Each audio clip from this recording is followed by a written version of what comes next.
Naging makulay ang pasimulang labanan ng pinagsamang puwersa ng iba't ibang koponan sa sinagawang exhibition game ng Team Charity at Team Goodwill sa UNTV Volleyball League Season 2 Finals, kung saan nasungkit ang Team Charity ang panalo.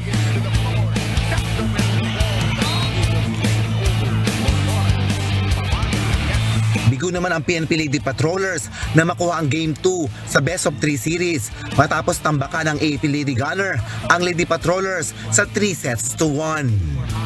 Sa first at second set, nagpakawala agad ng mabibigat na atake ang AP Lady Gunner kontra sa PNP Lady Patrollers sa tulong nila Mabayad, Madulid, Betinho at Hake. Habang dumipensa naman ang Lady Patrollers sa tulong nila Oliveros, Etucas, Gomez at Ronquillo.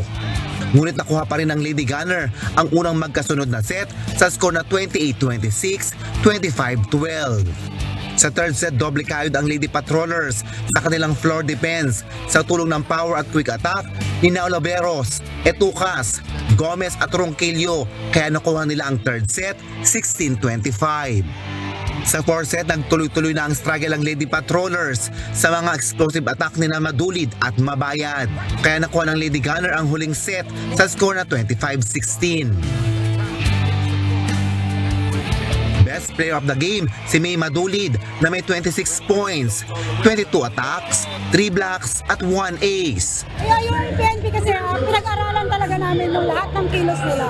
So kailangan lang naman ng AFP. So ang PNP lahat naman gustong manalo. So ang PNP, mahirap silang talunin. So kailangan talagang pag-aralan. Yung mga player ko siguro nanibago sila sa court adjustment at saka sa crowd siguro medyo marami. Nanibago siguro sila. Ano lang namin kung anong mga pagkukulang namin ngayon sa larong ito, yung mga errors nila, service, medyo hindi sila nag-load kasi nanibago nga sila sa court. Ginawa rin naman ng individual award ang ilang napiling volleyball players sa sinagawang awarding ceremony sa UVL Season 2. Ito ay sila Gang Abellana bilang Best Open Spiker, Kia Gomez, Best Opposite Spiker, Best Libero naman si Mai Magpagtay, Best Middle Blocker, AJ Mamangon, Best Setter at Best Server, Yen Olores, Best Scorer at Season MVP si Ces Oliveros. Na-shock talaga ako yung season MVP kasi maraming malalakas na spiker. Kaya siguro yung feeling ko naging happy. Hindi ko na ina-expect nga ako yung ma-MVP this season.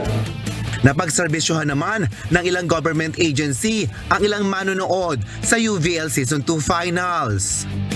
Kasi po kapag pipili po doon sa mahirap po kasi abutin ka pa ng mga baka kang malasin po abutin pa ng isang araw po. Kaya dito po mas madali po. Kaya dito ko naisipan magpaano. Nandito po ako ngayon para sumuporta po sa UNTV Volleyball League po.